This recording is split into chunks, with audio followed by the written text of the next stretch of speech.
All right, ladies and gentlemen, welcome back to the Steve Malzberg Show, our new nightly segment where we take your phone calls live, because we are live from New York, by the way, but we're not Saturday night. 877 Newsmax, 877-639-7629. And first up, let's go to Chris from Arizona. Of course, Arizona will be playing in the NFC Championship game next weekend. Hello, Chris. Hello, Steve. How are you? Thanks for calling. What can I do? I'm fantastic. What can I do for you, Chris? Well, I was calling about, you said, you wanted us to call in and kind of give a little opinion about what we thought about the prisoner exchange. Yes. Yes.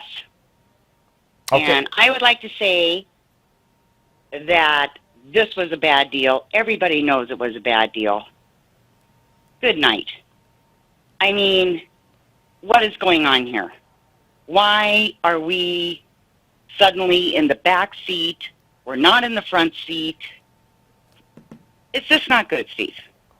No, Chris, and it's worse than we thought, because not only is it the It's absolutely worse than we thought. Right. I did not realize that we paid that kind of money.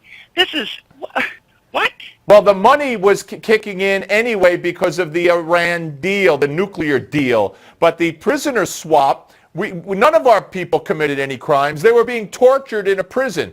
This should have been addressed at the beginning of the negotiations. And what we have here is, not only did we give up 7 people who belong in jail, but we got Interpol to stop hunting down 14 thugs, including those who blew up the Jewish Center in Argentina in 1997. Exactly, Steve. I mean, I find it... as much as I find this criminal, and it is criminal what's going on here, I find not you, not Newsmax, but the media of this country.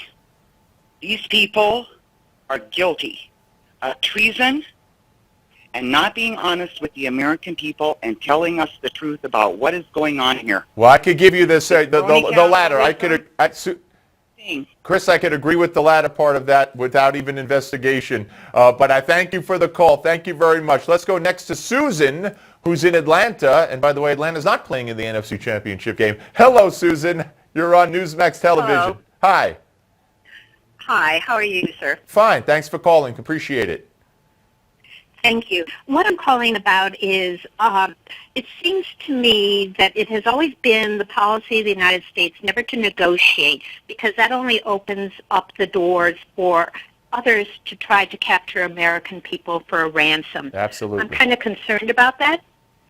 And also, what happened to the rest of the prisoners that were supposed to be exchanged? There was a woman on the radio today who said that her husband, I believe his first name was Bob, was not in the negotiation. Well, Bob Levinson, who was a FBI agent who was working for the CIA at the time of his disappearance in 2007 in Iran, not only was he not included in this deal, but the administration did not have the decency, the common decency, to call them and say, hey, the others are getting released. We can't get your husband out. They watched television and found out that way. Can you imagine the devastation, Susan? I think that's horrible.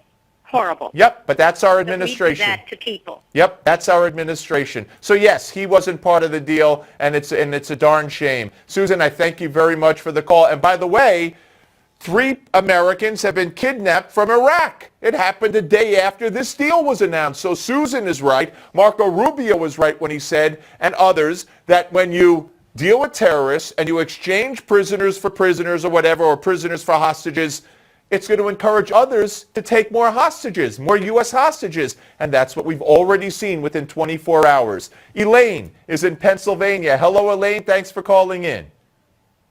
Hi, Steve. Thank you for taking my call. We watch your show every night. Thank you. Here's my take on everything. I'm surprised that the voters are even surprised about this Obama administration. I mean, from Benghazi, we knew it off the bat, and I'm going to call it like it is, that he sold us out and he's a traitor. His agenda is not one for the Democrats or the Republicans. Okay? So since Benghazi, all we have seen is scandal after scandal and scandal. So let me talk about these hostages. We should have been working on this years ago. My father was a sergeant in the Army, and I know everything about the military and how they work. They don't work like this. When that Iranian deal happened, over 60% of the American people did not want that deal to go through. We all called our representatives, our senators, Right. and everybody. Elaine, I'm about to run out of time in this segment, but I thank you for calling, and you're absolutely right. This should have been a precondition for sitting down and even talking to Iran about any deal. Instead, they didn't have the guts to do that, or the foresight to do that, or the interest in doing that, unfortunately. Thank you all for weighing in. We'll do this every night at the same time. Your chance tomorrow. Actor Kevin Sorbo is next. Don't miss it.